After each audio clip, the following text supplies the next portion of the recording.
Uh, all right. Well, welcome everyone. Good afternoon, good morning. Maybe some people also good evening. We'll see from wherever you're joining us. We're really happy to have all of you here on the plenary session on the second day of the ICIR. There's been a really rich discussion so far, both in our initial keynote speech yesterday morning, then followed by many, I think, 12 panels from all different areas. So we're looking forward to kind of rounding up some of the ideas from that. And we're going to hear today from four very dynamic and thoughtful speakers. We're really, it's really a pleasure to have, but also we really want this to be a conversation that everyone can participate in. So please use the chat to make comments, to ask questions as we go. And then also each speaker will speak for about 15 to 20 minutes. And then we'll have some time, hopefully a lot of time for discussion to bring in all of the great speakers and people who've been involved throughout the last 2 days. So with that, I think I may introduce, if it's okay, introduce the speakers one by one as they go, and then we'll continue from there. All right. So I should say the title of this session is Literacy of Interrelated Issues for Coalition, Justice for All Living Beings. And the first speaker for today that we have is going to be Professor Rebecca Elmhirst. She's a professor of human geography at the University of Brighton in the United Kingdom. Her work draws on environmental feminisms to focus on the political ecologies of agrarian extractivism, displacement, and gendered livelihoods.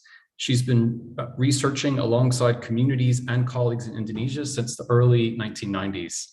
So she has a lot of experience to draw on in her remarks today. She's also currently involved in WeGo ITN, which is an innovative training network on feminist political ecology, which links partners in 15 universities and community organizations across Europe, Latin America, and Asia. And it's funded by the EU Horizon 2020 program. Today, Becky will be speaking on well-being, ecology, and gender, advocacy for sociocultural and environmental justice. And I understand that she's going to focus a bit on Latin America in her talk, and also how knowledge of Indigenous people is important for addressing the challenges of climate change. So, Becky, welcome. We look forward to hearing from you. Thank you so much for that introduction. And let me just share my screen, and then I can make a start.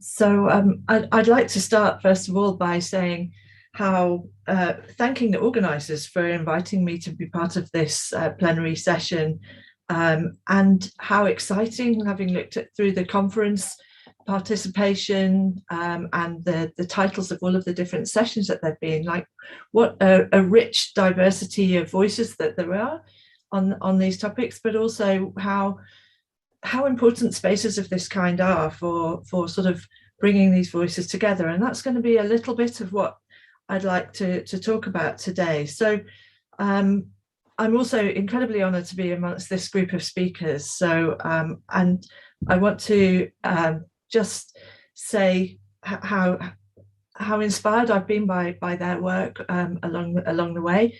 So this is really for me to kind of situate myself, I suppose, in amidst this as an outsider looking in at Indonesia, and hopefully bringing some ideas that have emerged from the partition that I've made within this network that Jonathan mentioned, the WeGo network, from which I've learned a great deal and brought that alongside some of the learning that I've been able to gain through my various engagements in Indonesia.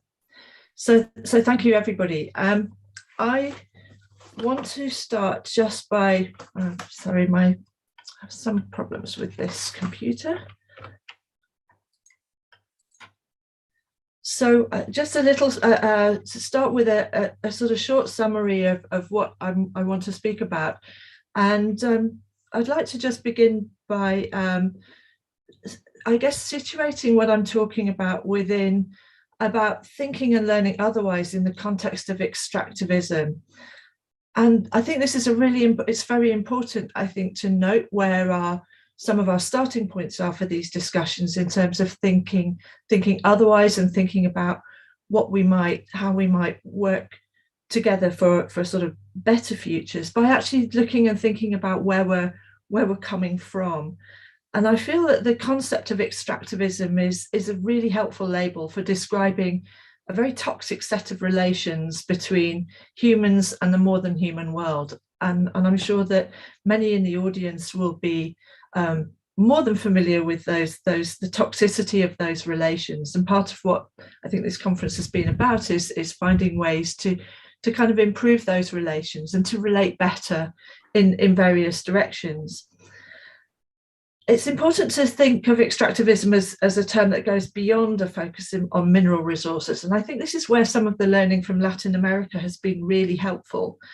It's brought our attention to, through the sort of indigenous thinking around this, to look beyond mineral resources, to think about other contexts in which extractivism takes place. So land grabbing, for palm oil, for example, we might think of as a form of agrarian extractivism, the extractivism of human labour. So, for example, extracting from migrant workers under contract.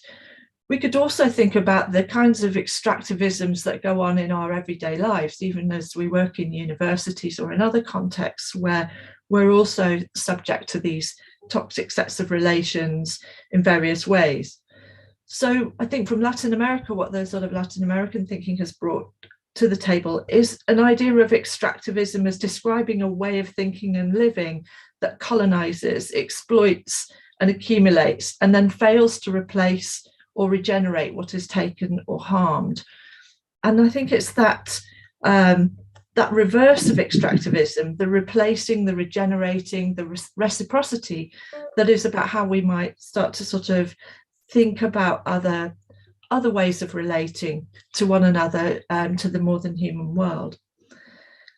And extractivism also, I think, crucially, and this is me speaking from a UK context, having just come out of the COP26 climate talks that many Indigenous voices and other marginalised voices were excluded from.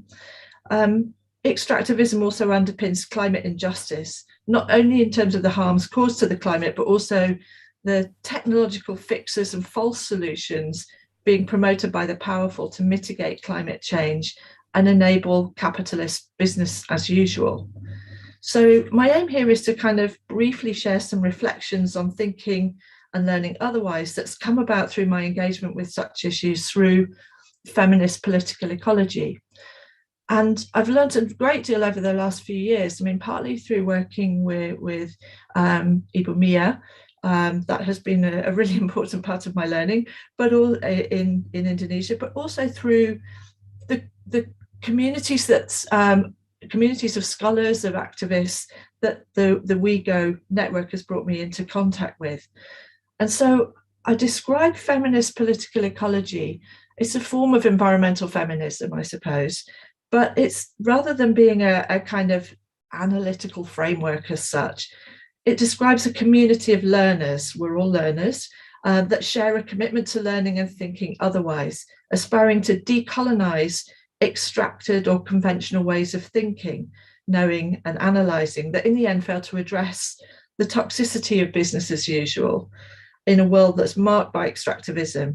And it reclaims the word feminist from that sort of very neoliberal way of thinking about power over, which I think has damaged a lot of the ways feminism is understood as being somehow threatening, and to instead sort of think about the ways in which we might use that, reclaim that language to think about some of the sort of maldevelopments of Western development, the things that have gone wrong, and how we might use feminist political ecology as a discourse of, or narrative of repair. So my perspective is very situated, obviously, as my positionality is a white British woman based in a European university in the global north, and also my history, learning through my engagements over the years with communities, landscapes, and the more than human, not only in the UK, but also in Indonesia, which, learning with scholars and activists, and more recently through this collaboration. And here I'd like to just share some of the points of departure that emerged from the feminist political ecology the network that I'm immersed in, and that I think echo and resonate in building ecological and sociocultural justice in Indonesia. So I've got a few different things that I want to look at here. So thinking first of all about doing feminist political ecology with this sort of community of scholars, community of learners. And then I want to focus on three specific touchstones from feminist political ecology that hopefully will inspire some discussion. And I'm sure lots of people within the audience and certainly in the panel will have some views on these. So in a way, think of my talk as kind of provoking discussion rather than me providing the kind of last word on these issues. For sure, I'm not doing that. So going back to this idea of feminist political ecology as a community of learners with sort of shared analytical and ethical orientations, it's very much shaped through learning through sort of decolonial and feminist environmental justice movements. So although I'm working in and from a university, I'm also, what I also think has been so important about this community of learners is the way it has decentered university learning to some extent, or at least is aspiring to do that, and looking at the learning that comes from a sort of more community level, from these various different social movements, and the demands that they often make for much greater reflexivity and accountability around these different ways of knowing that get mobilized in our work. So as one feminist political ecology has put it, feminist political ecology, if we're doing this reflexivity, what we're doing is rigorously considering what questions we ask, how we ask those questions, where we ask those questions, geographically and also institutionally, I suppose, and with whom do we seek answers.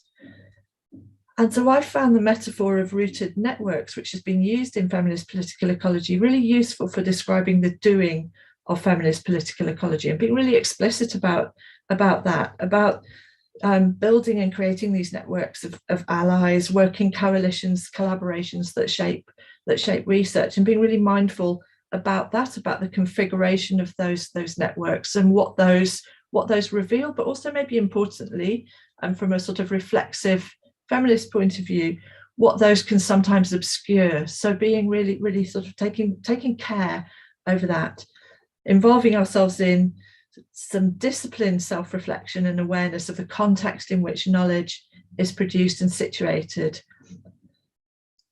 And by forming these different kinds of by doing this, we're also able in some ways at least to chip away at some of these dominant colonialist paradigms and instead form collaborations, solidarities, affirmative relations across these different, maybe we could call them epistemic communities, knowledge communities, in pursuit of those practices, socio-legal frameworks that can bring ecological and sociocultural repair in specific contexts.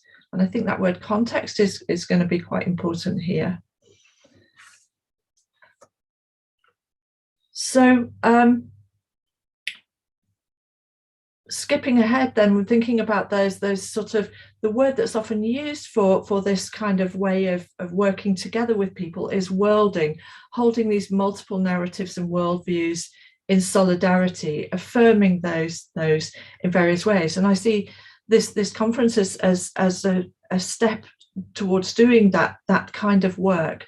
And this word worlding has very much come from kind of indigenous knowledge practices in Latin American contexts. And although we can take a little bit of care over traveling concepts and introducing them into different parts of the world, I think there's something about that word that is useful and that works in all sorts of different ways in different places. So from this kind of practice of feminist political ecology, I just want to highlight these three specific ways in which we might consider feminist political ecology's sort of touchstones, its starting points. And one is this emphasis on the everyday embodied ways that people are situated within specific political ecologies. And I mentioned before about the way in which feminist political ecology means being mindful about what is obscured depending on the networks and things that we work with. And one of the big challenges, I think, is working in and with communities and individuals within communities that are very often not spoken to, that are somehow obscured in research practices. So that taking care to ensure that we are able to engage with these everyday and embodied ways. So attention being paid to things, to issues around care, social reproduction, on the spaces and relationships through which life is made possible. And a lot of conventional research, certainly in sort of mainstream academia, can kind of like brush over. And this is also, I think, important within social movements as well.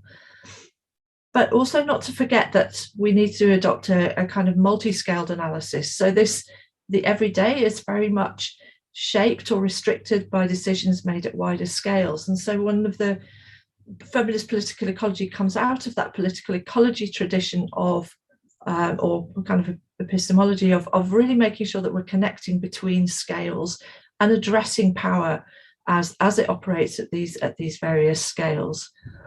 I think crucially noticing the everyday can mean revaluing and unsettling the dominance of extractivist value systems. And I think that's one of the things that I've learned a lot from Latin American contexts, is where this kind of revaluing can take place as well.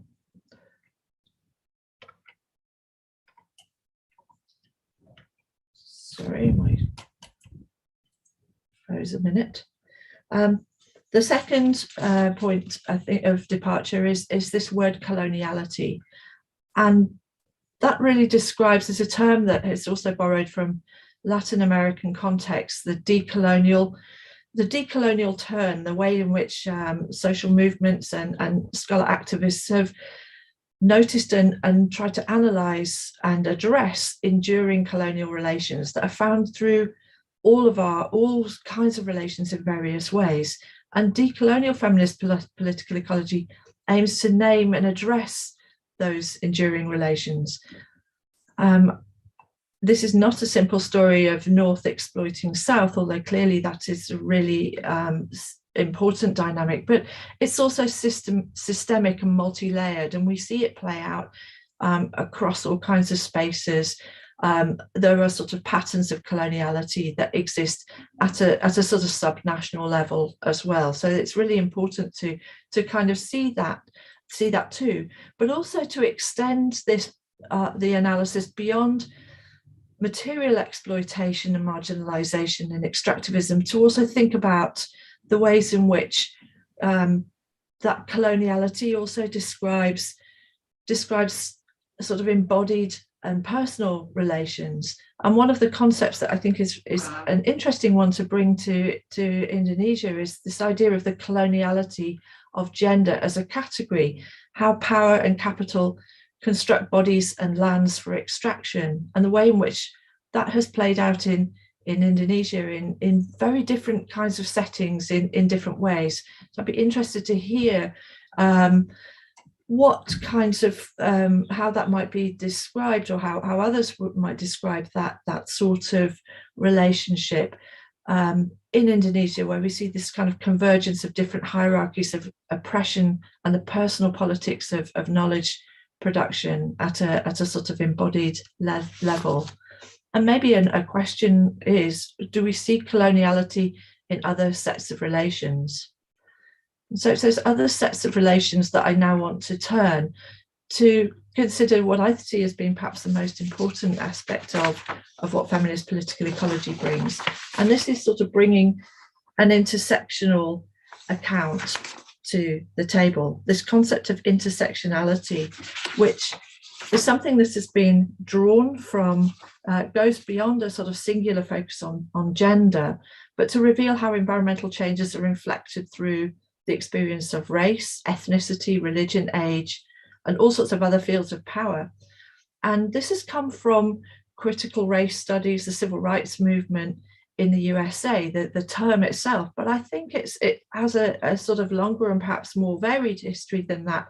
Similar kinds of ideas have been used in other contexts. But certainly where this has been important has been in showing how the way we can sort of imagine and think about gender inequalities as being given meaning, amplified or experienced through racialized and colonial forms of power. And certainly the diversity of Indonesia really lends itself to this kind of analysis. It's difficult to imagine thinking about ecofeminism or anything else without thinking about these forms of diversity. And this doesn't mean just sort of looking at gender and all of these other things as variables that you add to some sort of analysis, but rather to kind of really excavate or look through and analyze deeply the form and the experience of and processes of all of these different things giving rise to inequality in particular contexts. So it's very much about analyzing these different sorts of systems of oppression. So in Indonesia, for example, the intersection of gender and ethnicity is significant as a conjunction of power because of how ethnicity comes into play as a historical relationship with a colonialist centralizing state, and obviously the sort of crony capitalists that accompany that, and with particular resource access histories. And this is something that myself and Mio published together. We were writing something that I think really was an intersectional analysis of oil palm in Indonesia. The writing on intersectionality, I think, has been important for sort of showing how the homogenization of women's experience as natural caretaker role is something that's really removed their historical and political agency. And so amidst the diversity of a context like Indonesia, there's a particular issue with this kind of simplification. And it's unfortunate because I think we see it sometimes in some analyses, in some contexts that really push that, really sort of push gender over and above some of these other kinds of intersections. But intersectionality itself provides tools for understanding this interplay of different marginalizing forces. And it means recognizing those structures that produce oppressions and what the links are between them. And this is important. It means focusing on the lived realities of those different kinds of structures. So rather than simplifying to a sort of singular gender agenda, this points us towards diverse, independent and complicated political agendas that may be held by different groups, and to kind of understand that. And the point that's being made by people writing around or working with the concept of intersectionality is that systemic change can't emerge from a core identity that's dictated, restrained, or operationalized by oppressive regimes. And that instead, what we need to do is to borrow from thinkers like Gloria Anzaldúa, also from Latin America, who some time ago pointed out the possibilities that arise if a consciousness emerges that recognizes that all identities are partial, fluid, and contradictory, and changing how we relate to each other and to more than human nature to form new coalitions needs to be based not on these sort of exclusionary categories, such as gender or ethnic identity, but on shared goals that find equitable and just solutions across those different fluidities, in particular settings. And so I think what's really crucial here is the way in which we need to think of intersectional analysis requiring a contextual analysis amidst all of this complexity. And to do that, to undertake that, to kind of think intersectionally about ourselves as well, is really important for how we might move forward with this. So just to conclude, I'd like to sort of make the point that FPE begins from this premise that environmental change is not a neutral process, amenable to technical management. So we know that many of the people in this conference will know that, how this arises through political processes. But focusing on power and complex subjectivities, feminist political ecology offers a pathway out of those simplifications that have in the past and continue to foist narrowly conceived forms of ecological care on those already burdened and disempowered.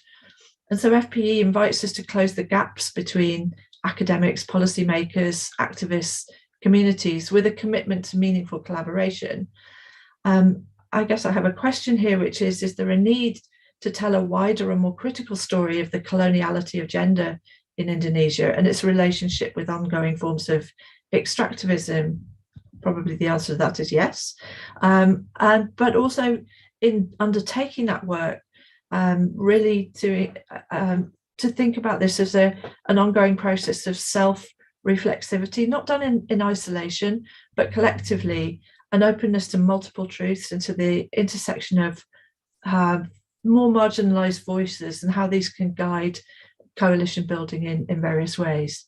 So thank you. I'll leave it at that. Thank you very much, Vicky. That's an excellent introduction to this idea of pluralistic feminist ecology and ways in which that can help us to include more voices and think more deeply and reflectively, intersectionally in addressing these issues. So that's an excellent beginning. And thank you also for keeping really closely to time. That was very much appreciated. So let's turn now to our second speaker of the day, who is we're honored to have Dr. Mia Sascawati with us. Some of you may know, she's pioneering in the field of environmental education in Indonesia. She did her degree in forestry at the Bogor Agricultural School, and while in college, Mia and some friends decided to found the Indonesian Institute for Forest and the Environment, which continues to make important strides in promoting the importance of the environment within Indonesian society. After graduation, she devoted her time fully to the Institute. She's very extremely resourceful and has written many papers and newspaper articles within this field. In '93, she was chosen as a member of the UNEP program for the Global Youth Forum on the Environment in the USA. And in 1994, she organized an environmental program, Cyclus, for a popular local radio station in Bogor in West Java. She was also organizing off-air programs for listeners, such as seminars and workshops on specific environmental issues. The first venue for Mia's innovative general public education program is a botanical garden. And in 1994 to 95, more than 3,000 students participated in this educational program. And in addition, she's done a number of projects since then, which she's going to speak about in her talk today, which is focused on land and forest governance and gender justice in Indonesia. So I'll turn it over to you. Ibu Mia, you have 20 minutes.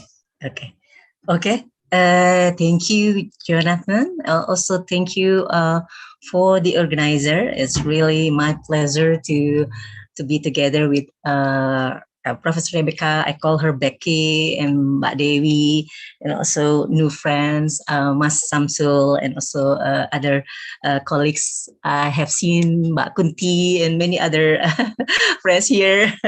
So allow me just to share. This is just to share. It's like this is part of my work. I've been really working on the issues of land and forest governance with the perspective of gender justice. Actually, in line with what Becky just presented, I have been mostly influenced by the feminist political ecology approach. Okay, but I will be sharing the case study of Indonesia. And Jonathan, I hope you don't mind that I use the presentation in Bahasa Indonesia, because I just want, so use the bilingual. That's excellent. Thank you for including that. That's a bonus. Thank you. Okay. All right. So, all right. So actually, yes, okay. The title given to me is has been really part of my work. So for this afternoon, because land and forest governance is such a big concept, but I'd like to focus on for case of Indonesia, the core issues on the land and forest governance is actually a link to what we call tata kuasa and tata kelola lahan dan hutan. This is like in English, you could also translate in terms of the control and the management of the land. Okay, so let's see. Sorry, I have a little bit problem with the computer.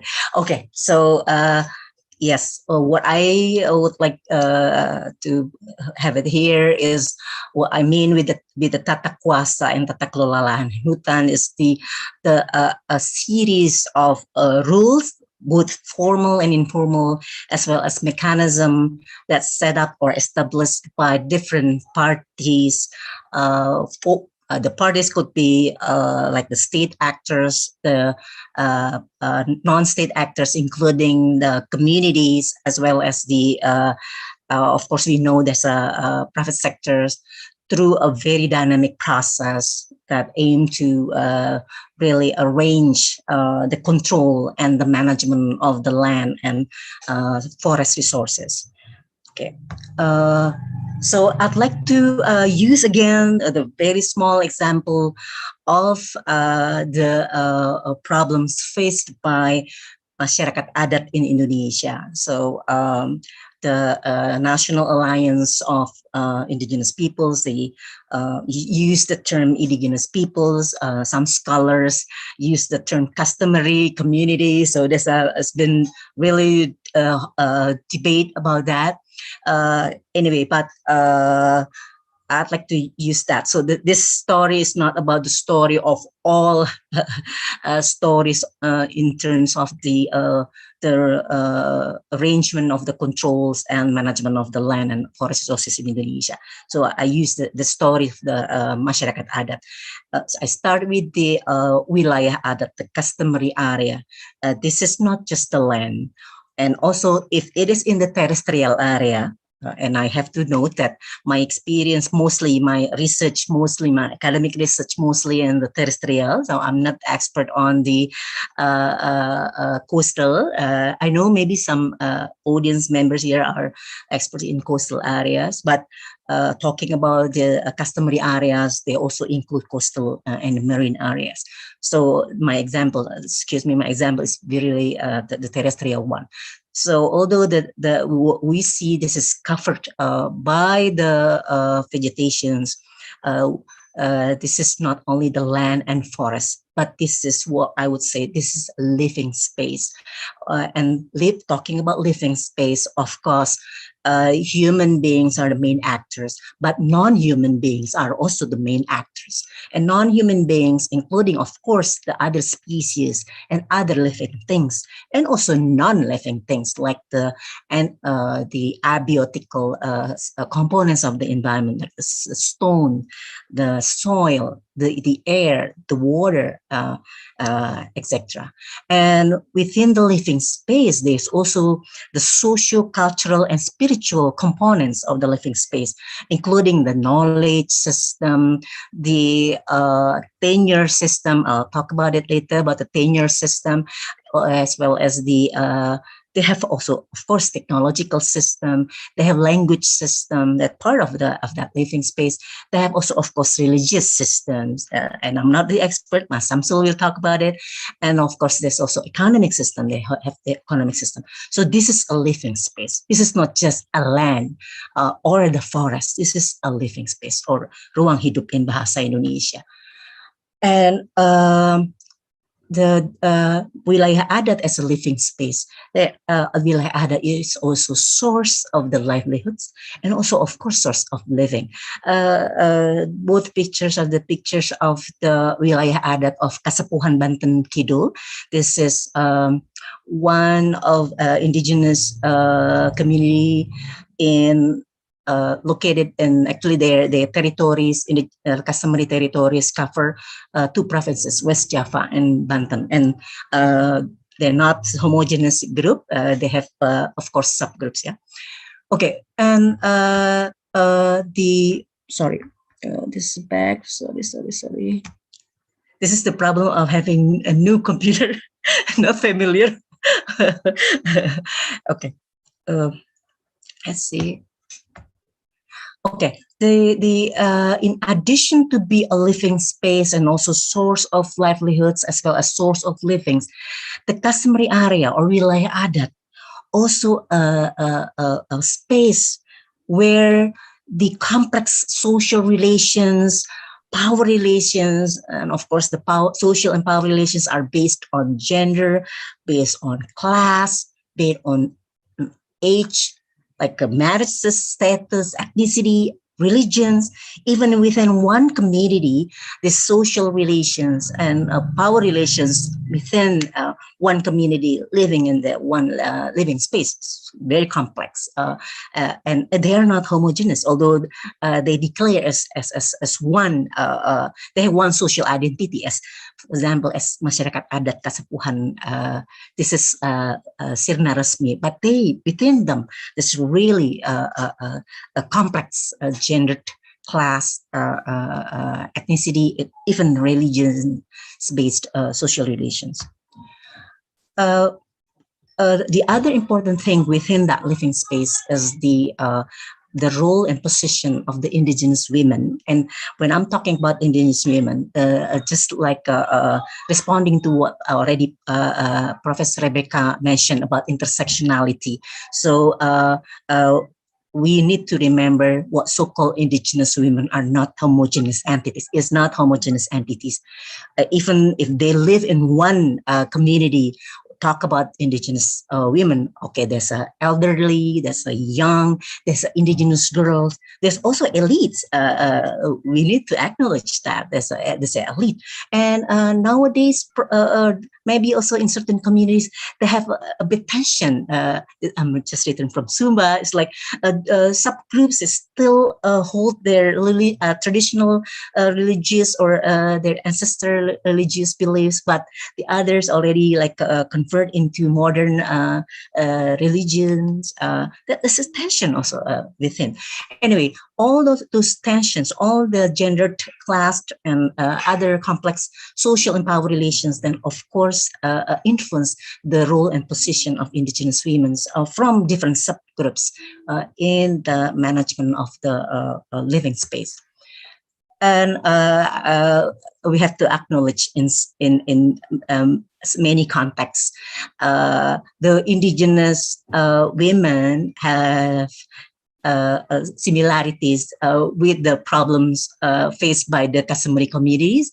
I would say this is antara ada dan tiada. So material, in terms of materiality, they're there. Their existence we cannot deny. They're there. However, tiada means there for the customary area.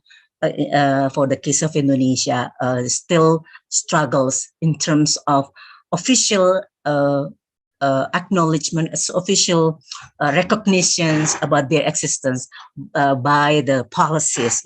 I'll discuss about that later. Same like the indigenous women. It's like, of course, they have strong rules. However, they sometimes their existence, their contributing very important contributing roles are neglected. and they somehow sometimes they in the decision making process they are not being involved. So in other words, the community themselves sometimes put them as non-existent group. And also the state, I mean, the state just recently, the state really like pay attention on the indigenous women. Now talking about the for land and forest governance in Indonesia, this is the important fact that all the terrestrial area in Indonesia actually managed by the state into two categories.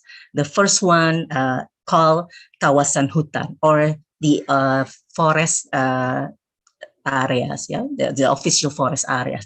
This has covered 70% of all land of Indonesia and claimed by the state as a state land. And this is claimed officially supported by the law, actually, yeah, the forestry law. And within that area, the forest area, this is not all forest, because within that area and also surrounding that area, more than 30,000 villages, or almost like 37% of total villages in Indonesia. So this is not small areas, and this create problem, what so-called agrarian problems and conflicts.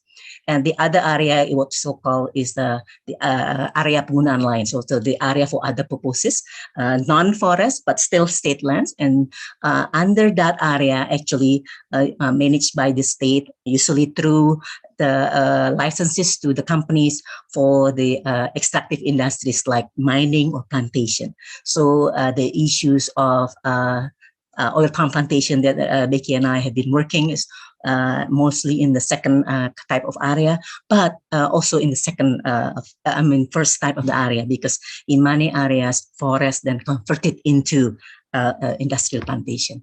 Anyway, so that's the situation. And seeing at the now use the example of Kalimantan Island. This is the old overlapping map produced by an NGO.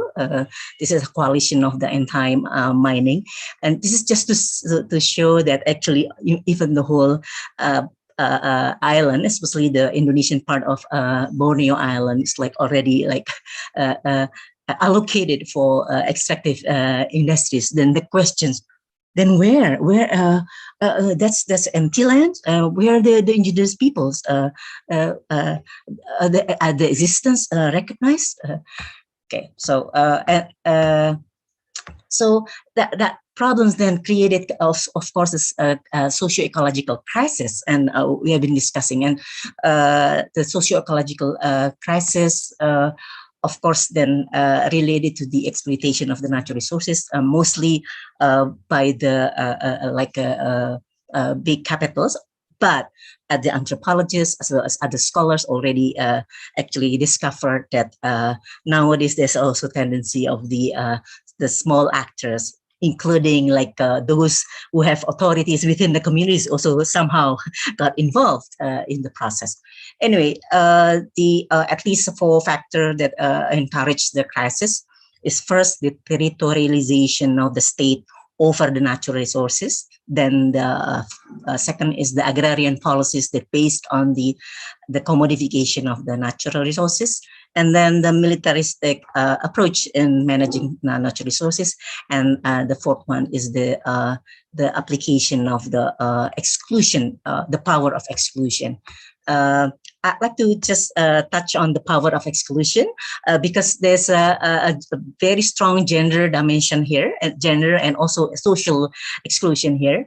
So the a web of power that exclude indigenous peoples and also local communities, including the women and the marginalized groups within indigenous communities and local communities. Actually, the web of power work through the various components. One is the regulation. So this is official regulation, including the regulation established by the state.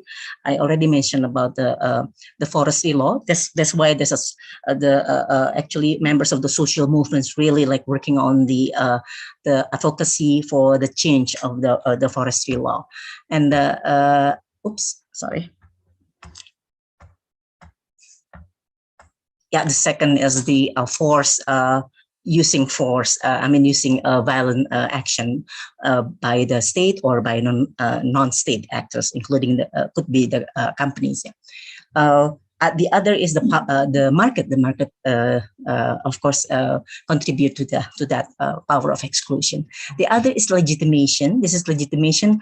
This legitimation could be the legitimation, socio-cultural legitimation, and could be also working at a very private level. So, for example, the land grabbing could also happening not only because of the arrival of the companies having license from the government, then the companies just like exclude the communities, but the company could really negotiate with the head of the communities, with the kepala adat, or then the kepala adat or the head of the communities or the customary leaders could also negotiate with the men of the communities, and then in many cases then the submission of the certain areas actually also based on that negotiation that dominated by the male members of the communities.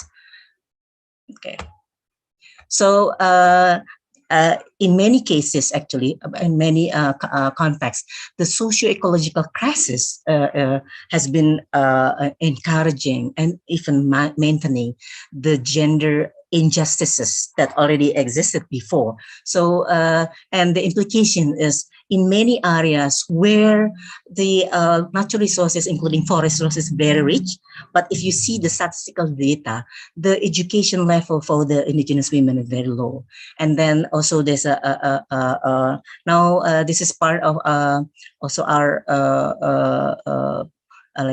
research, just to following, checking like the because in the past that area where the forest resources very rich, also there's a problem of with the reproductive health of the women. In the past, like there must be also the indigenous knowledge dealing with the reproductive health, but of course with the situation where the forest gone and not only the vegetations or the plants gone, but the knowledge system also gone. The other is the child marriage. Quite high in the area that land grabbing exists. And then the maternal mortality rate quite high. And also the neonatal mortality rate. And also trafficking. This is especially in the area where the extractive industries was literally working very hard and affecting also the social economic conditions of the communities. Then there's also a link with the human trafficking, especially the trafficking of the women and girls. Then the violence against women and girls increased. So this is, I already discussed about this.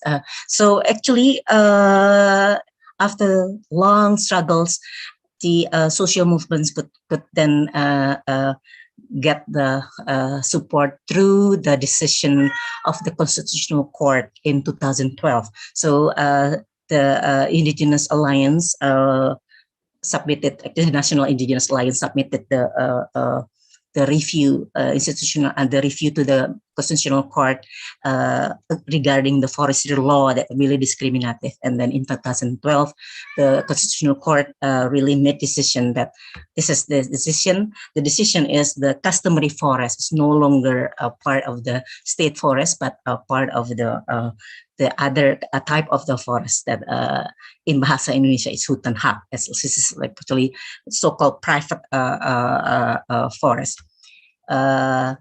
that decision of the Constitutional Court actually acknowledged the masyarakat adat as the rights bearer, and also it should be understood as the recovery of the citizenship of the masyarakat adat.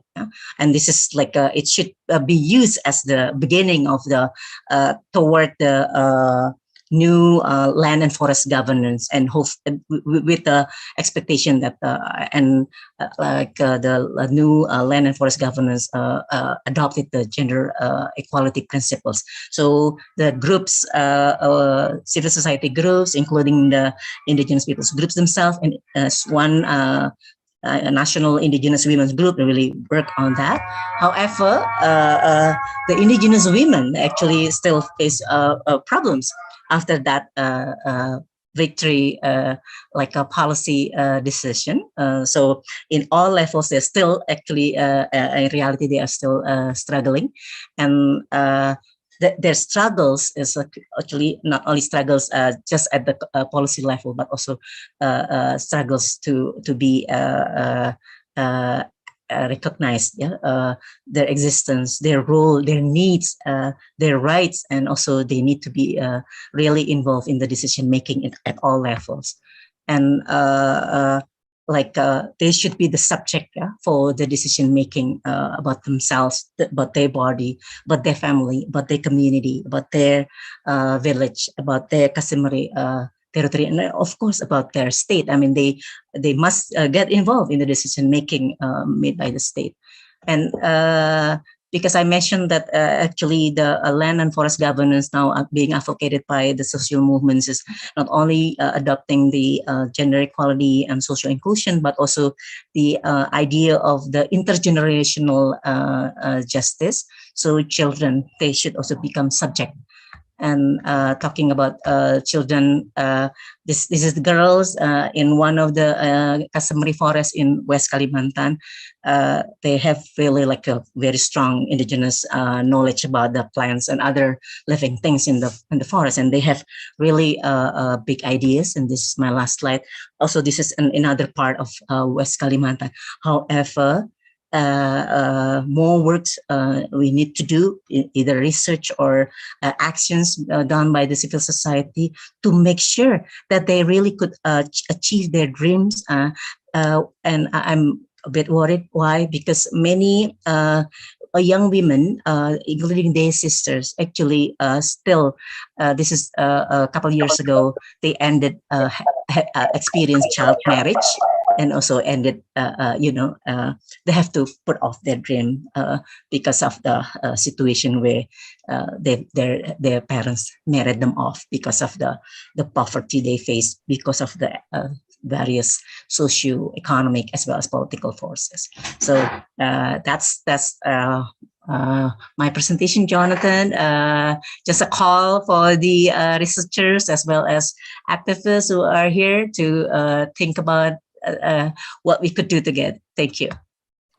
Well, thank you, Bumia. That was an excellent kind of call to end on for a really deep presentation. And I think particularly the importance of land as a living space and the key role of Indigenous women and children in the process, and understanding where this current social ecological crisis has come from, and how we can work together to change some of these processes and laws. So thank you. That was excellent.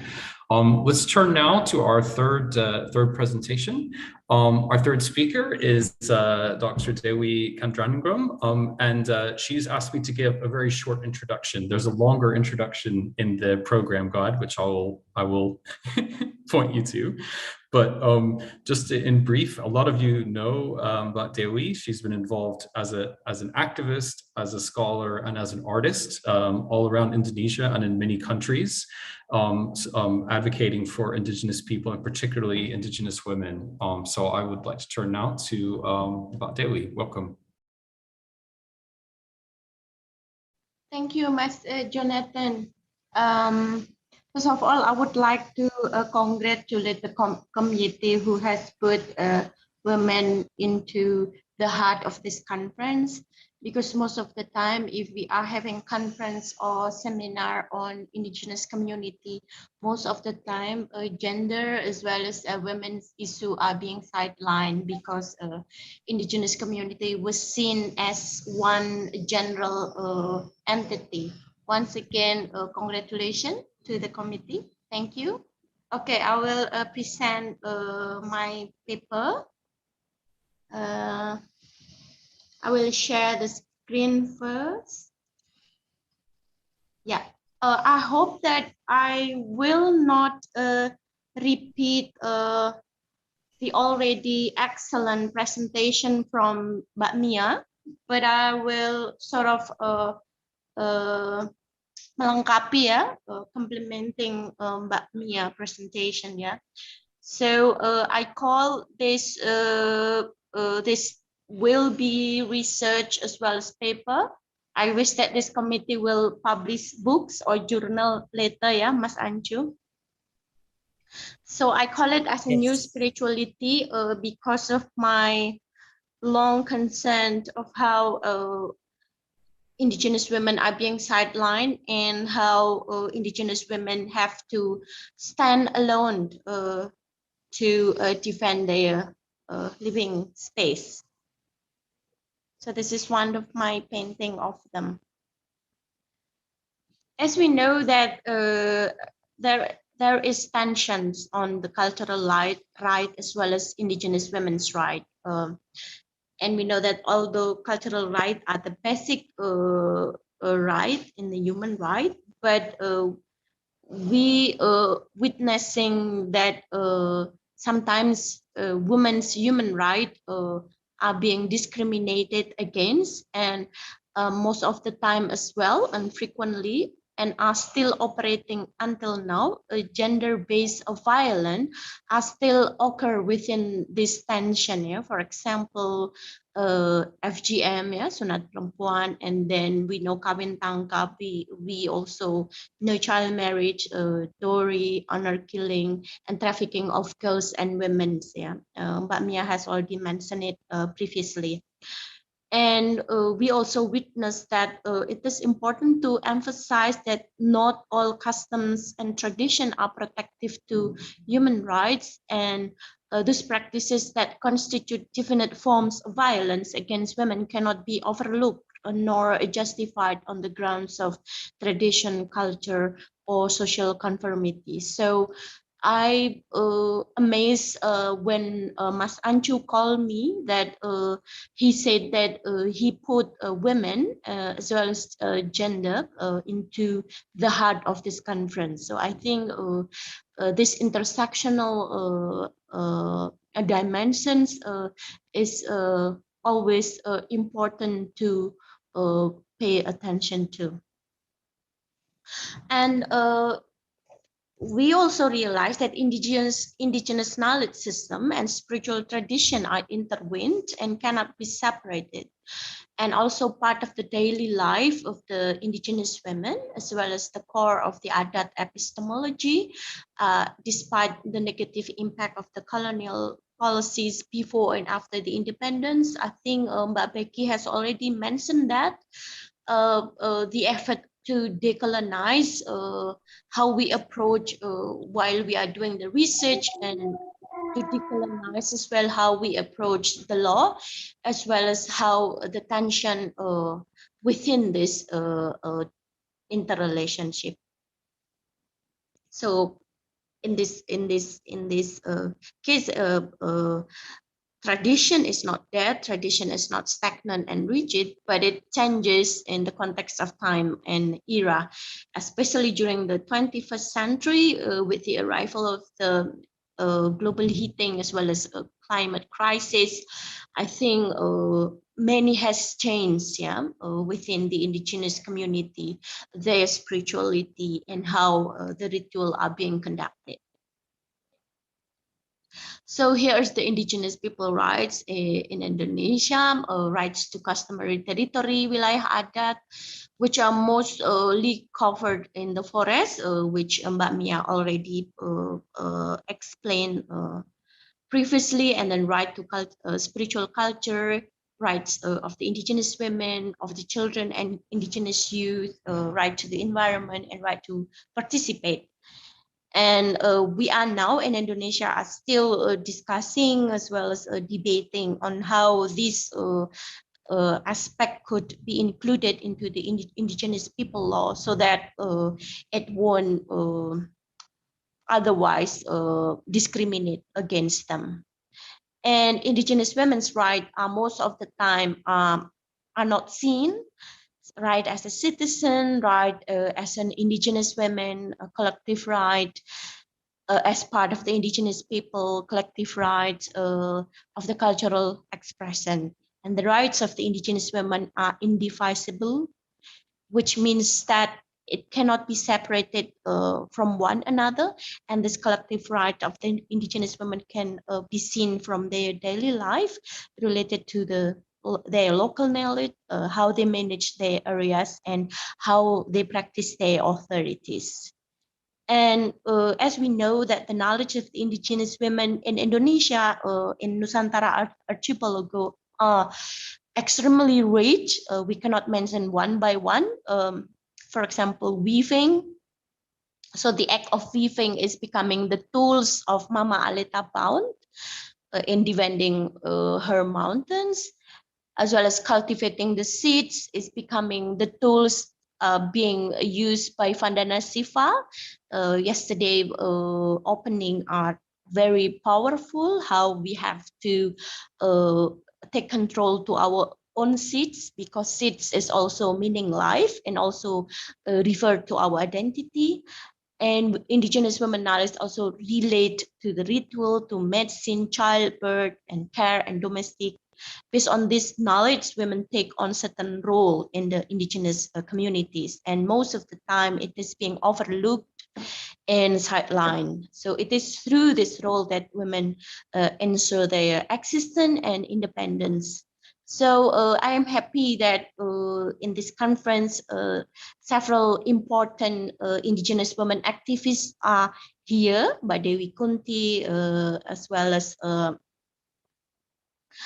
from the Komnas Perempuan as well. So indigenous women in Indonesia perform as intragenerational spiritual bridge, because via women's indigenous women, they pass the knowledge to their children, and they also has the function or becoming the agents or representations of this knowledge when they have to face the state as well as the international community.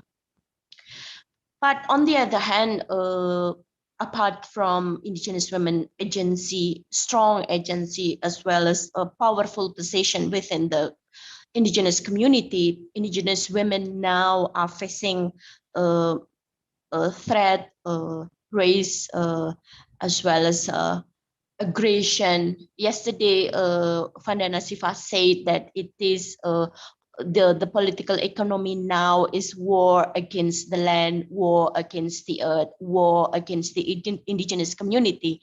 So some of the indigenous women in Indonesia now is really taking action at the front line to join this war to defend their living space. So what are the vulnerability of the indigenous women? So of course, their vulnerability is different from my vulnerability, because their vulnerability is more burdensome. Yeah, there are an increase in the burden of living, an increase in poverty, a decrease in health, yeah, an increase in the burden of life. For example, with the loss of the forest, with the loss of the water, they have to walk and risk their journey to find the water, and lack of education for young girls, young women, mothers, women, and the general indigenous community will have the implication for the gender inequality. And especially Mbak Mia has mentioned that it will attack their sexual and reproductive health and right. So in Indonesia, we have Women of Aman, Alliance of Indigenous People of the Archipelago, and they are here in the conference. Thanks. Thank you. Yeah, we are grateful. So I wish that they could have a talk later, yeah, because we need to hear their voice, and we have to put them into visibility. Yeah. So there are 67.4% of the indigenous women were never involved in development consultation. There are 33% stated that they had difficulty getting nutritious food. 87.8% perceive that poverty still exists within their community. 38.9% stated that child marriage still occurs within indigenous community. 14.6 stated that there was physical as well as sexual violence from their husband from within the indigenous community. So in fact, by putting gender into the heart of the indigenous community, it is also critical as well as a reflexive action toward the dynamic within the indigenous community itself. So this fact sheet was conducted out of 1,116 indigenous women as participants and involving 31 indigenous communities in 44 villages in Indonesia. So there are types of the violation against indigenous women's rights. So violation against indigenous women's rights are not only from the state, but also from the corporation, as well as from the indigenous community itself.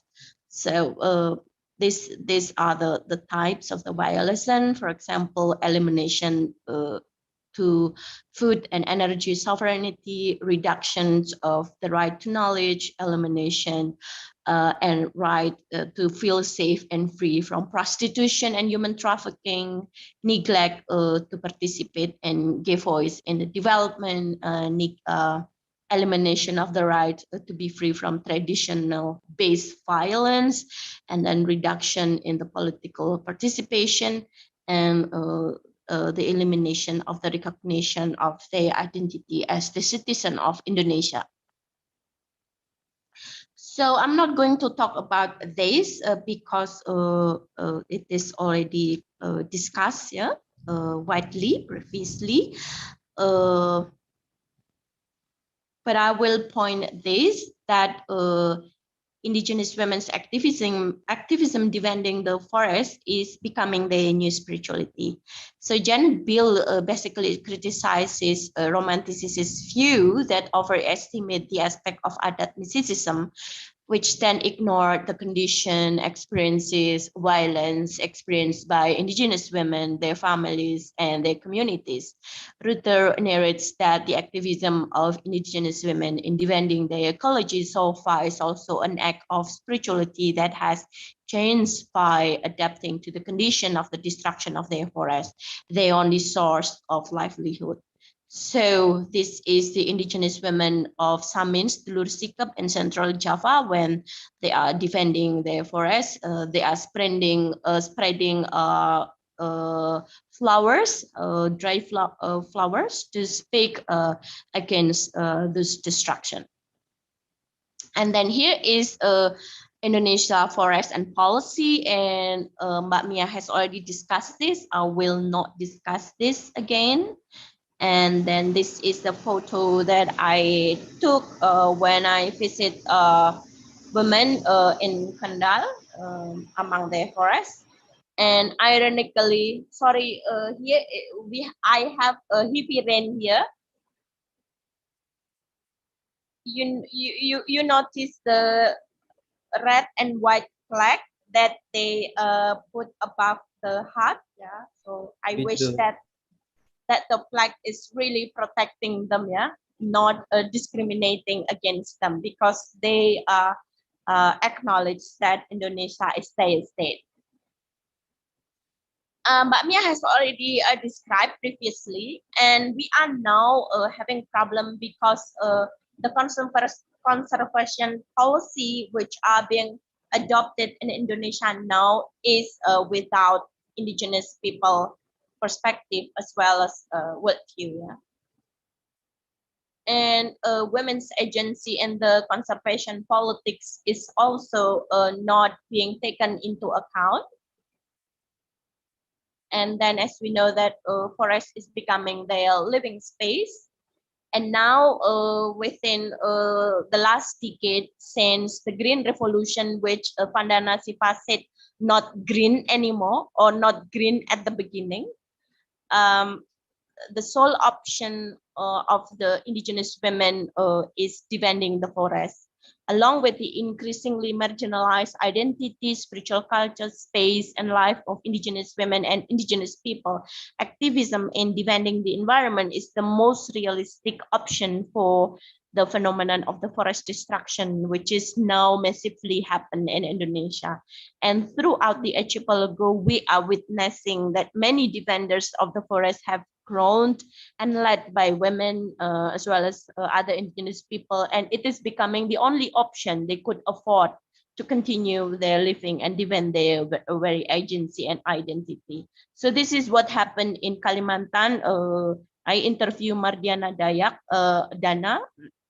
She said that our food in the forest is now gone. We are being colonized by our own country. We are already in the forest.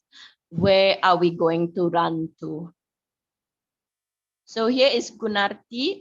I painted her. She is one of the prominent indigenous women from the Sedulur Sikap Samin Central Java. Gunarti said that Kendeng gives us life, not only life for farmers, children who can play in nature, but also life for plants and birds. So it reminds me of the motto of this conference, justice for all beings. So human is not having rights larger than other species on earth.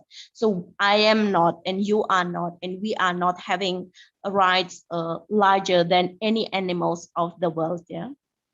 And then Guillaume also narrated that I saw a project trucks carrying stones at that time. And I said no. So I stopped the 5 trucks so that they won't destroy our nature. And then Piney said, at that time when the meeting was held, no one was willing. So I offered myself because I was ready. So Piney is the only woman. Here is Piney. Piney is the only woman against the Heidelberg cement from Germany who defend her forest in Central Java. And many other stories of other indigenous women struggle. I think that's all, Mas Jonathan. Thank you for the time. Floor is yours. Well, thank you so much, Dewi, and those pictures are an excellent way to end your talk. And I think this, what you keep stressing about the importance of solidarity with women in indigenous communities and seeing how that their rights are indivisible and they're suffering from, there's a severe amount of vulnerability, which can be overlooked by the romanticism sometimes and how indigenous communities are dealt with. So there is a real need for a call to action, which I think you've done really well. So thank you very much for that. Let's turn now to our 4th presentation of this session. I think many of you may know the next presenter. He's also asked me not to give him a very long bio because he may have heard it before, but I will just briefly introduce our own Pak Anchu, Dr. Samsul Maarif. He's the head of CRCS, Center for Religious and Cross-Cultural Studies, and he's also the coordinator of Rumah Bersama, this organization which has helped to bring together us today and help to organize the ICIR. So I'll turn it over now to Pak Anchu. Welcome. Thank you very much, Jonathan. Let me just directly also share my presentation. Thank you very much from Bu Becky, Mbak Mia, Mbak Dewi. I learned a lot, and to tell you the truth, those perspectives I think have inspired me, to thinking about religion. So my business is on religion. Now the reason I take freedom of religion or belief is, first, it is a tool, international tool that has been also ratified by many states, including Indonesia, So I would think that this tool, international tool, and become national tool, at least an option, to engage with community whose religions we are discussing, whose religions have been discriminated. And so I would start by looking at what religiosity for the people, for me to thinking about how to have or to establish or to promote with fight the inclusive freedom of religion. And so my introduction is that studying religion should be start from the people. It is the people who have the right to define their religions. We understand that the level of discourse of religion, I will come to this, is dominated by the so-called governed and expert religions. Very little accommodating the religions of the people. And so I think I'm learning from Bu Becky, Mbak Mia and Mbak Dewi, to see how religion is understood, expressed, and become the basis for living for the people. And that is what I call methodologically as a cross-cultural dialogue, for me to engage the religiosity of the people and to come back to the academic construction of religion, which is, in my observation, have been part of the colonial project, basically. And so for that, I would argue that it is necessary to extend the scope of religious freedom, freedom of religion, to be inclusive by revisiting.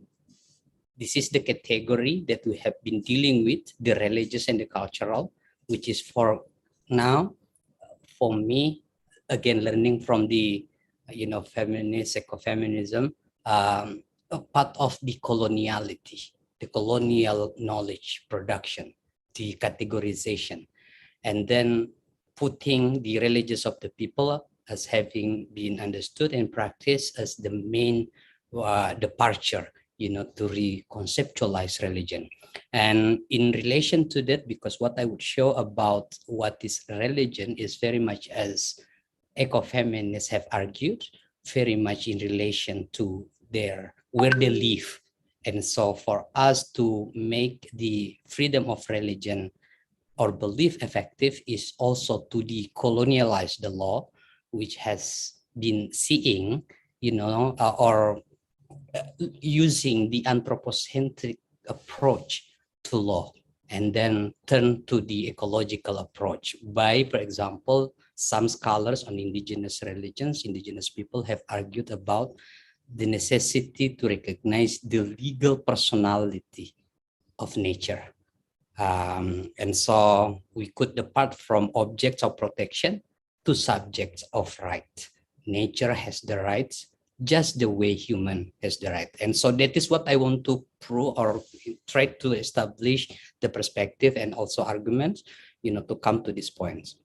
And so I would start with revisiting the religions and the way religion has been studied and discussed and understood dominantly is based on what religious scholars have called world religion paradigm, which emphasize the hierarchical cosmology. So you have supernatural, you have culture and nature.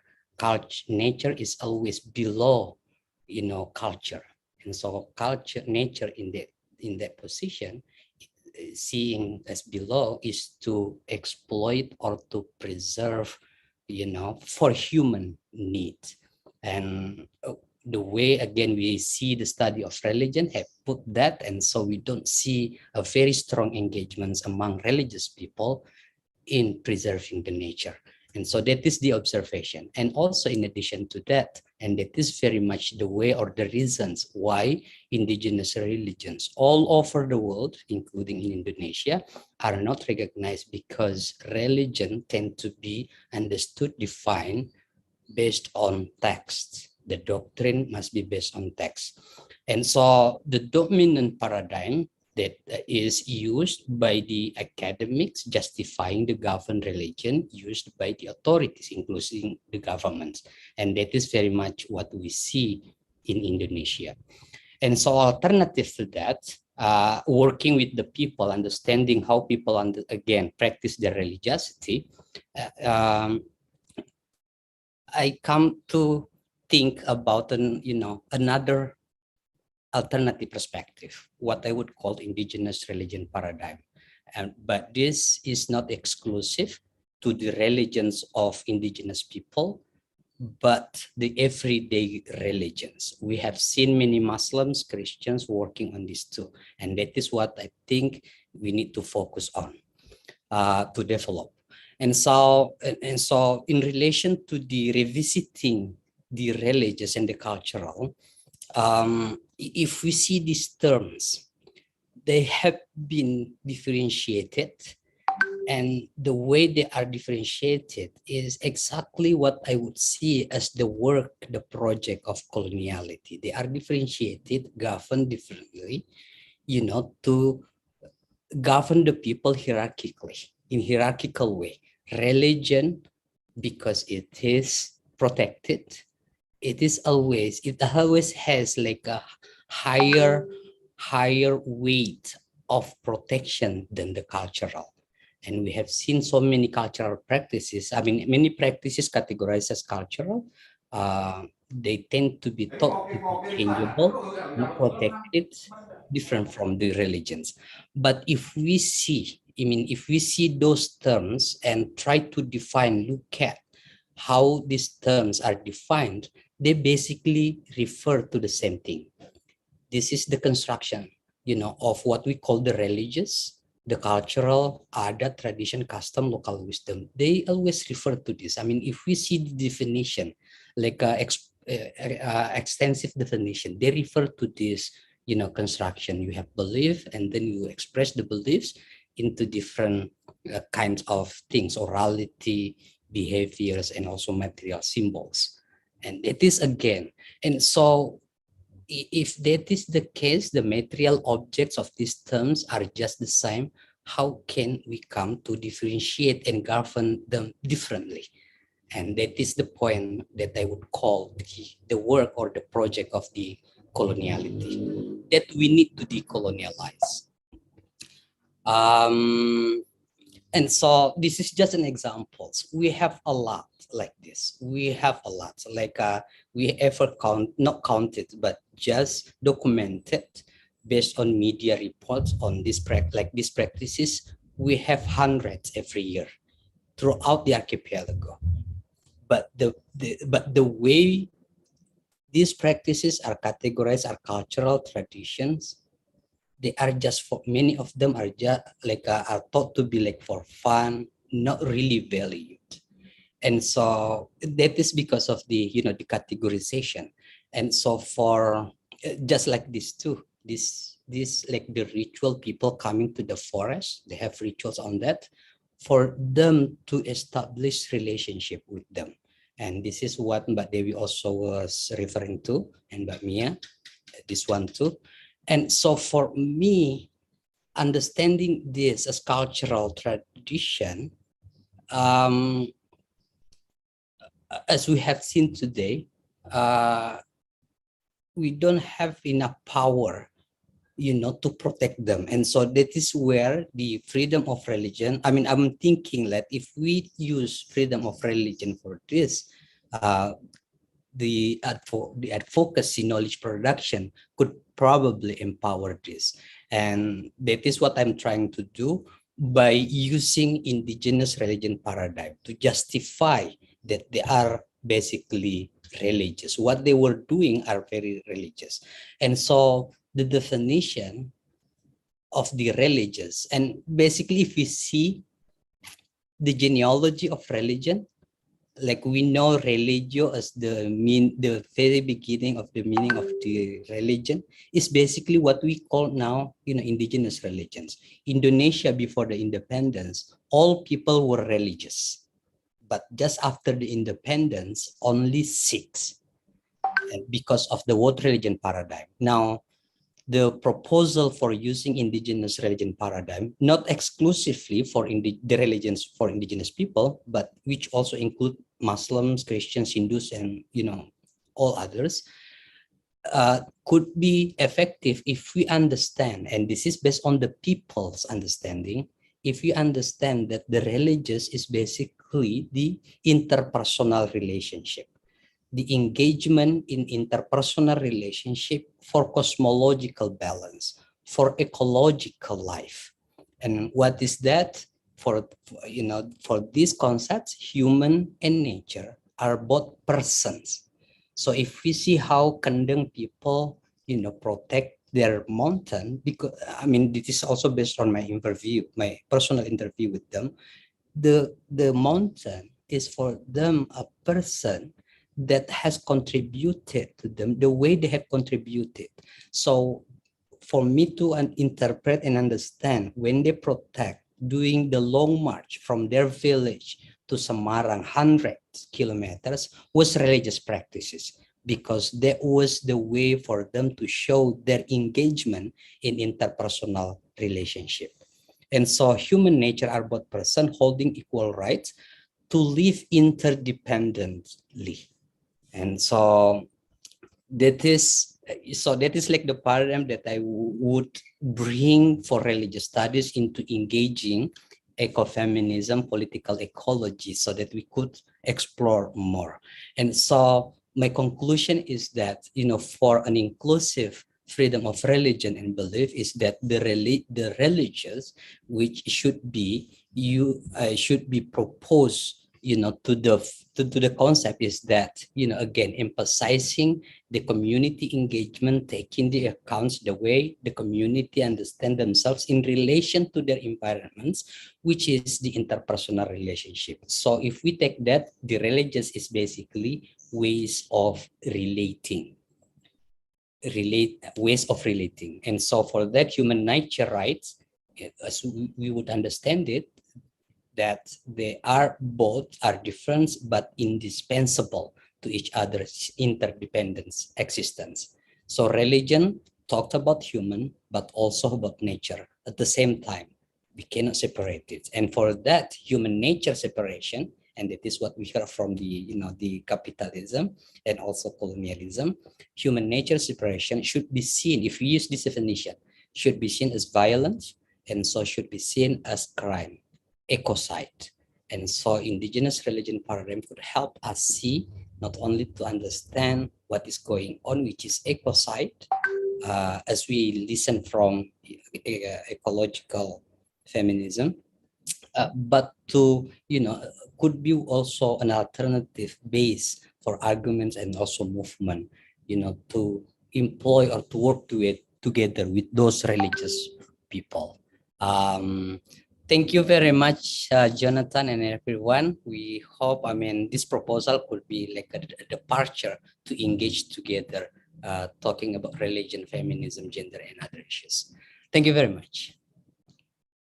Well, thank you, Mas Anchu. That is a really deep and reflective way to end this beginning part of the talks. I think particularly we've been talking about redefining and re-understanding feminism, ecofeminism, indigeneity, colonialism and neocolonialism, and now thinking about religion itself, and moving from an anthropocentric understanding of religion to a nature-centric understanding of religion, where with this indigenous religious paradigm. And I really like the idea of freedom of religion and belief as having the idea of religion or people and nature as being inseparable. So there's a lot there we can begin to discuss with.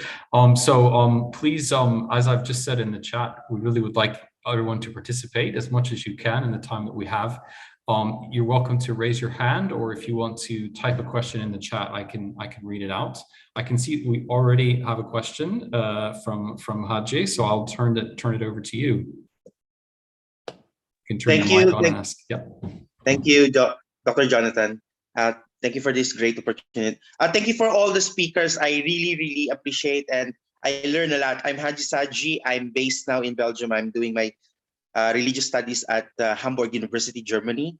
I have two projects. One is decolonizing religion in the Philippines, and then religion and engagement in the public space in the Philippines. But my questions is two questions. I have two questions for all the speakers. First, how do you view the Bandung Conference and in relation to your projects of decolonizing religion, challenging the dominant definition of religion in Indonesia?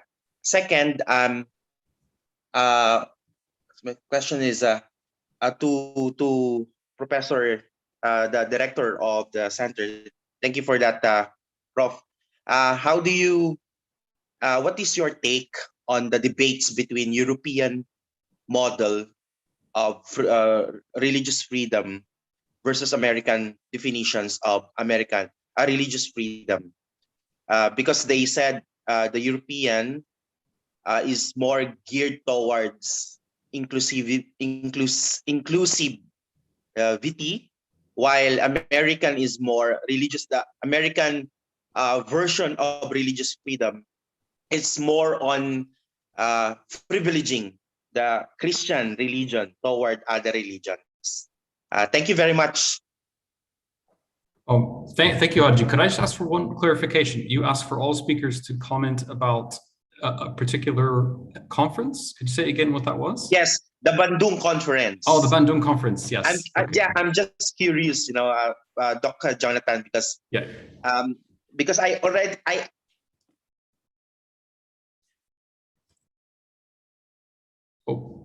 we might have briefly lost Haji, but we did get a good sense of that question.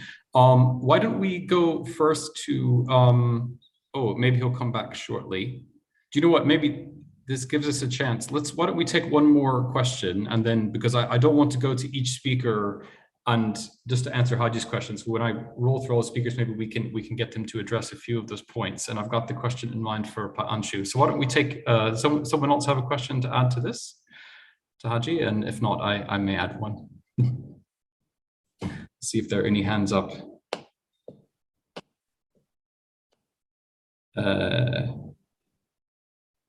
Well, I think I'll go ahead and ask one to kind of add to that. I think a lot of you have discussed about this importance of, as academics, reframing the ways in which the narratives around feminism and religion and indigeneity are being written about, both in terms of scholarship and also in terms of policy. But I noticed that all four of you ended with a very strong call to activism, a strong call to participate, to be involved. So I really would like, when we do the round, to just hear from you all about your reflections on what's the role of academics as being also activists and in supporting the kind of understanding that we need and action that we need. Any other questions? I saw someone's video pop up. Let's see. Well, while we're waiting for that, why don't we just go to Pak Anshu? You can answer the question about European understandings of religion and inclusivity versus Indonesian. That's interesting. Right. I mean, using indigenous perspective, they are just both the same. Freedom of religion or belief. I mean, the way we discuss it, I mean, we have been discussing about this too, the way we say it. Those who are involved are basically the dominants, Christians, Muslims, discussing about the, freedom of religion and belief. Indigenous people's perspective are excluded. They are not. And so, but in general, I mean, the very big critics to freedom of religion is the Christian Protestants minds, on that, and which make it very difficult, to make it inclusive to the indigenous religions. And so, but in European discussion, as we also followed, they always open what they call as working in progress. So it is our task to take into the table, questioning and making it inclusive, the concept. And so I think the role that I try to play and we could play is, to give that. And as we understand one of the very basic things for the concept of freedom of religion of belief is that it is the people who have the right to define what their religion they have, not the state. And as we understand that no definition of religion in any documents, in any official documents. So it is a problem, but also basically opportunity for us to contribute to that. And so that is where I see a potential to use as a tool, to engage with the communities. So that would be my my response, Jonathan. Thank you. Good, thank you. And Grisha Rianto also in the chat has added to that, I think, with the point that you mentioned as well about the separation between nature and humans as also being very important in this understanding of inclusivity. So why don't we go, because we've got sort of two issues that are live and can discuss, and maybe just go through the panelists, everyone a couple of minutes to answer what we've had so far, and then we might get a second round coming up. So maybe we could start with Ibu Becky, if you want to talk about, if you have any reflections on the Bangor conference, and also this question about inclusivity and European versus in Indonesian or other ways of thinking. Yeah, in referring to the Bandung conference, just to clarify, is this referring to the Bandung conference around decolonization? Was that's the reference? I believe so, yes. Yeah. Okay, so, well, I think it's hard to know where to start with that, really. Just that I think that what we're talking about here is how incomplete that process of decolonization has been. But I think what's important to note is a distinction between decolonial and decolonization, and that decolonial is I think a deeper process, which is probably talking about a little bit more connected with what Andrew is talking about, which is around sort of almost like decolonizing selves as well. The sort of almost like the psychosocial damage that accompanied colonialism, which has not gone, and which impacts all of us, including people like me from a colonizing power. And actually that's a really profound bit of work that needs to happen. And where I'm quite inspired by some of the things that are being said is how that's a sort of necessary process of repair. So I think it's a lot more than just a kind of, I guess, like states talking to each other or bodies talking to each other in a forum like the Bandung conference as a process of kind of formal political decolonization. I think we're talking really about something more profound that needs to happen. And actually Vandana Shiva in an earlier work talked about monocultures of the mind, and I think this kind of echoes some of the work that she's done in the past, and actually is that I found really inspiring to sort of return to those ideas that she initiated as kind of connecting those things up. So I'll pass on to someone else before we tackle the question you had, Jonathan, I think. Yeah, okay. Don't want to take up too much time. That sounds good. Yeah, okay. Ibu Mia, do you have some comments on? Okay, thank you, Jonathan. So I'd like to respond on the how the spirit of the Bandung Conference or we call it as Konferensi Asia Afrika in Bandung in 1955. So as we many of us understood that the main aims is to oppose colonialism and neo-colonialism by any country. That was the main declaration, and then to build cultural economic cooperation by any Asian African countries.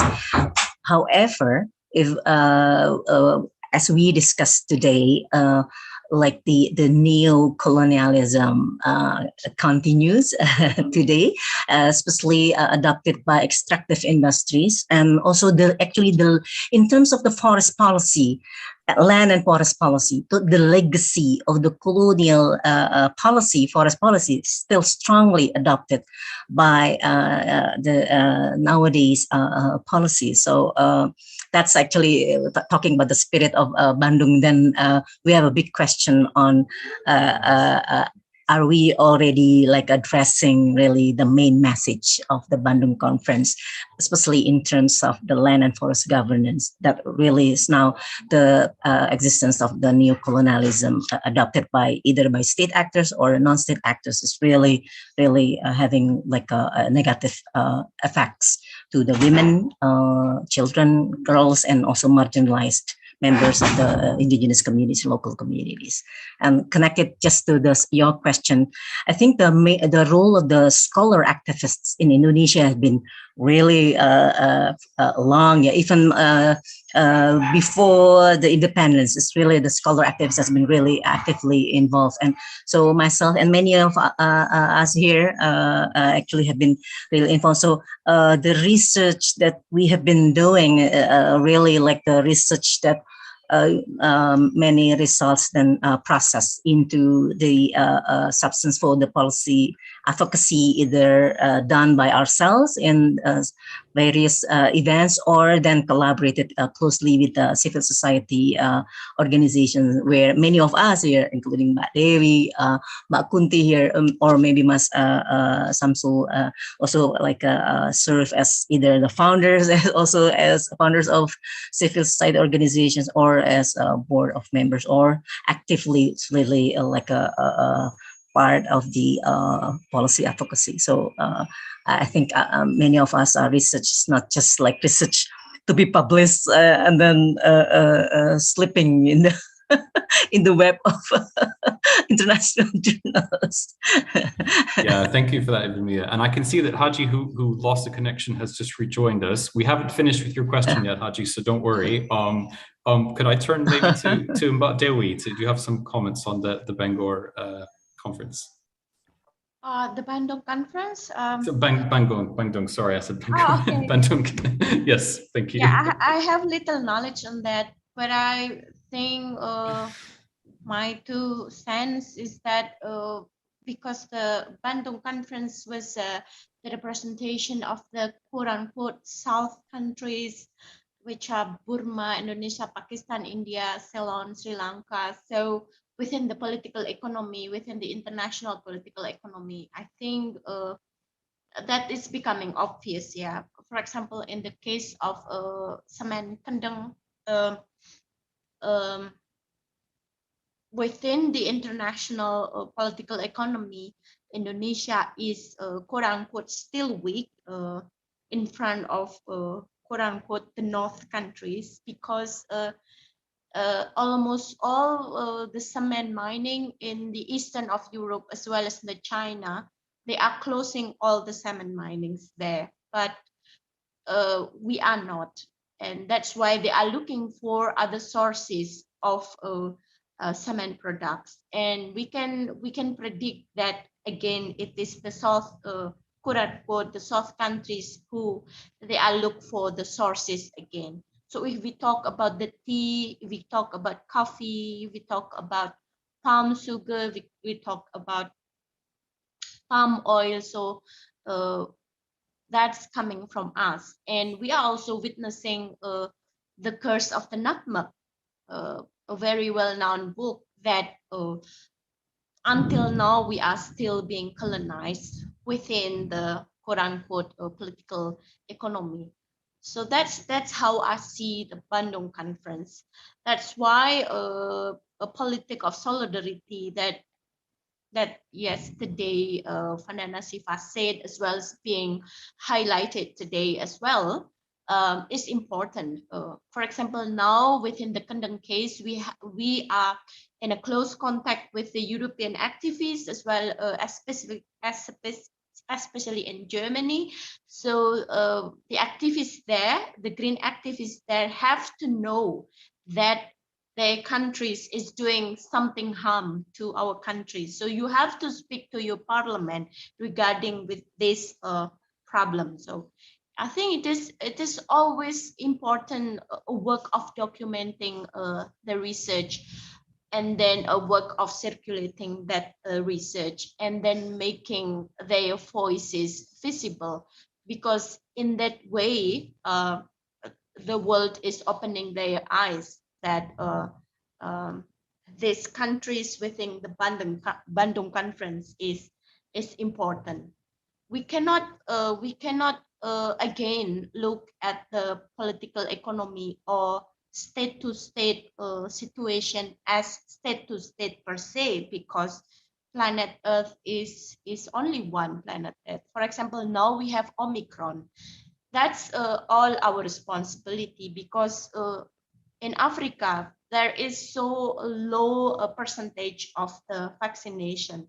So why Omicron arrive? Why Omicron will attack us later? It is because there is no justice within the political economy. So that's why the variant in Africa is more powerful compared to other countries who have already received a good amount of vaccination. So we cannot say again that the boundaries between the state is the final solution, because not in that case. For example, the wind from one village could create a hurricane at the other faraway cities. So this is the beautiful thing, that those interconnection, those intersectionality that the ecofeminism offer us, as well as this conference. Thank you, Mas. Yeah, thank you about Dewi, and you've addressed both Haji's question and Nuruddin's question on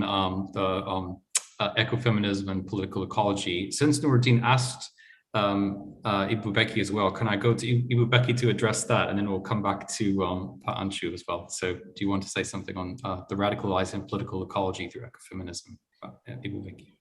Yeah, I agree with the kind of what the subtext of the question, that I think in the past some aspects of feminist political ecology did focus, because maybe the origins of that way of thinking came from political economy and focusing on the material. But actually what I think has happened is through these kinds of networks that Dewi is describing, there's been a lot of cross-learning, and I see this real shift actually in feminist political ecology to kind of, rather than reject ecofeminism as a kind of form of essentialist thinking, is to kind of look at ecofeminism as actually something that inspires and that brings in those questions that need to be brought in. And I think where that's come from is perhaps because there's been a much more of a reversal of thinking, or a decentering of university-based learning within feminist political ecology, and a much more thinking through these sort of activist knowledges, which I think are where perhaps ecofeminism has been most strong. So I really appreciate the question, and I think it's important to kind of understand these roots and how the roots of our thinking and how they can obscure things, but how to always be open for other ways of thinking rather than closing things down. So thank you for that question. I think that's important. Thanks, Ibu Becky. And we have a question from Dia Ayu, Rahayu Dia. She this is to anyone, so we can decide who wants to answer it. But she wanted to ask about the children in Indigenous communities who face bullying from people in other religions, and what can we do as parents to deal with this very, very practical challenge. Do any of the panelists want to address this question? Maybe I'll try. Okay, as a parent myself, I think this is a very challenging, Rahayu, Mbak Dia, this is a very challenging time for Indonesia. I think even children of so-called other religions that already, I mean, in the past, like Dr. Samsul mentions, like officially recognized by the state. Now, for example, the Muslim children. Now, even the Muslim children could also receive bullying because, oh, you're not, your mom, me, your mom doesn't wear hijab. So are you Muslim? Because your mom doesn't wear hijab, as things like that. So, and I understand that then for children of penghayat kepercayaan, they must be receiving more bullying. So I think because I cannot just give advice. Just I think this is really like the work not only for parents but for all of us. Like me as a parent of my children follow my religions like Muslim. I have to teach my children too. Well, my children is growing now. I mean, I have to teach also all my relatives about the rights of penghayat kepercayaan, or the rights of the indigenous people who still keep their traditional religions. So it's now the task and responsibilities of everybody now. So I mean, we're not only stopping. Just okay, we're doing advocacy. Now I think we need really to pay attention on the particular issues and everything. I mean, all of us. So at the academic world, Mbak Dia, in Gender Studies graduate program, we have one class, one semester. The title of the class is Religion and Spirituality from the perspective of gender equality. And the member of the teaching teams are representative of penghayat kepercayaan. So far is Mbak Dewi Kanti from Sunda Wiwitan is being part of the teaching team for that class, and that's another at least another role that we could do.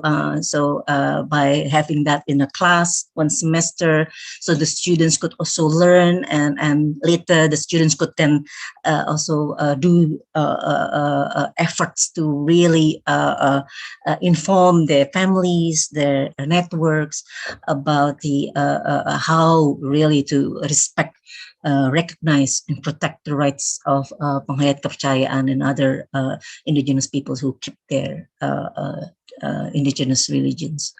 That's my take. Thank you, Mia. That's helpful. Really great answer. We have time for maybe one more question, or and I know we haven't heard from Pa Anshu in a while, so I think he has some ideas. He may want to reply to some of the other questions in the chat, or I'll give another minute if there's any others. Yeah, while we're waiting, if there's any, Pa Anshu, did you want to reply to the question about the connection between nature and culture? I'll go back to it so we can have that, or if you want to address something else, you're welcome to. But it was a question from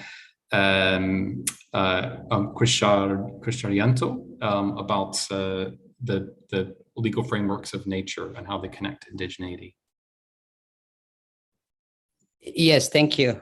First, from indigenous people's perspective, nature and human are interdependent, and so I mean, for using that perspective, the right of the people and the right of nature are interdependent.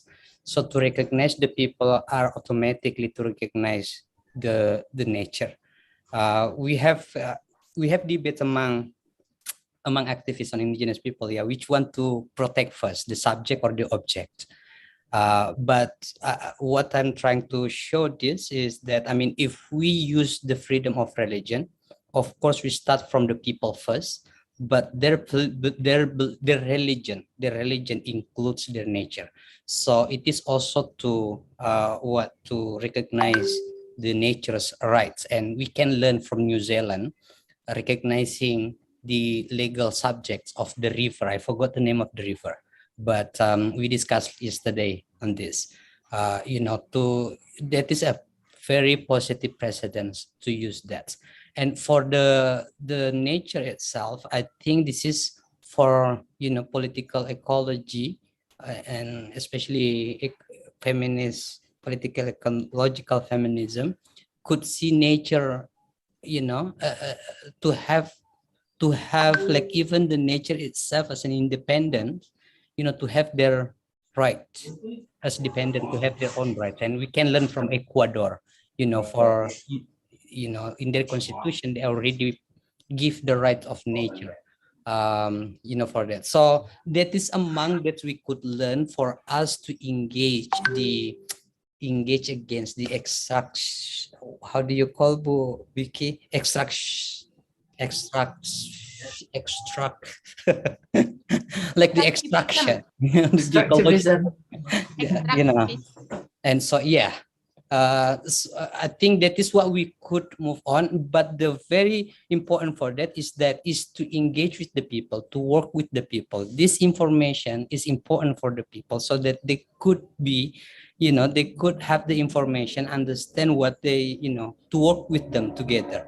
And so of course we could learn what would be the good, for them to do next. And a little on penghayat, I think Budia, I think one of the purpose of this conference is to gather the power. We come together for have the power. Bullying is not acceptable. We can do it, but many times, like if we are together, we can face against together. So if you could share it with many of us, and we of course work on that together. And penghayat already has been recognized, so they have right to say, they have right to do as legal citizens, argue against religions. So they cannot bully based on religions any longer right now. That's what I could say, Mas Jonathan. Yes. Oh, thank you, Mas Ansri. We could speak another hour or 2 hours, and with the quality of people here. But unfortunately, I think we've come to the end of our time. There's one other question in the chat, but I will try to follow up on that if we can about Indonesian categories of experience, which I think is excellent question for us to think on. So I just want to thank all of the panelists for your excellent discussion, your talks, and the way that you brought so much reflective scholarship into what's happened today. And I'd like to turn over to the committee to give a final announcement. Thank you. To Anna. To Anna, yes. Thank you very much, Jonathan and all participants. Good afternoon to all participants on this Zoom meeting, and good afternoon and good evening to everyone who joined us through CRCS YouTube channel. Thank you again, Jonathan, and great panelists to create such an insightful conversation to close this conference. In this special occasion, I would, to close this session, I would like to say thank you to all participants who joined us through the Zoom room and YouTube channel, to all panelists, presenters, moderators, hosts, and co-hosts, and other committee who work hard to make this conference run so well and meaningful. To all the organizers, CRCS UGM, Yayasan Satu Nama, National Commission on Violence Against Women, MLKI, Perempuan Penghayat Indonesia, PMB, BRIN, ICRS, CRCS, ICIR, Islamic State University of Tulung Agung, Faculty of Law, University of Pancasila, the Directorate of Kepercayaan and Indigenous People, Ministry of Education, Culture and Research, Study of Religion, Islamic State University Sunan Kalijaga, and the Indonesian Association for Study of Religion (ASAI). And last but not least, to Oslo Coalition on Freedom of Religion or Belief, International Center for Law and Religion Studies, BYU Law, and Study on Religion, Islamic State University Sunan Kalijaga for their support to this conference. As we promised to the participant, the committee has selected 10 papers potentially to follow up for publication in the Journal of Religio. But rather than announcing them, the committee decided to email them individually to ask for confirmation if they are interested to follow up for review, revision, and publication. I apologize for any inconvenience you might face before and during the conference. I hope you have a great experiences with this conference. All the conference video, you still can access all the conference video on CRCS. Yayasan Satu Nama, Pusat Para Madinah and Komnas Perempuan YouTube channel, and you can see it anytime. I will stop here and see you at the 4th International Conference on Indigenous Religion 2020. Thank you very much. 22. Thank you. Thank you very much, Bu Becky, Bu Mia. Mbak Sama-sama. Terima kasih banyak. Matur nuwun, hatur nuhun. Terima kasih banyak. Mohon maaf. Just to say, if I may say one thing, from one conference to another is to add members and people of this. So we expect Mbak Mia, Bu Becky, and Mbak Dewi and all participants to engage. We will meet together and add our members next year while doing field work and also community engagement too. Thank you very much. You are most welcome. Thank you very Terima kasih banyak. much.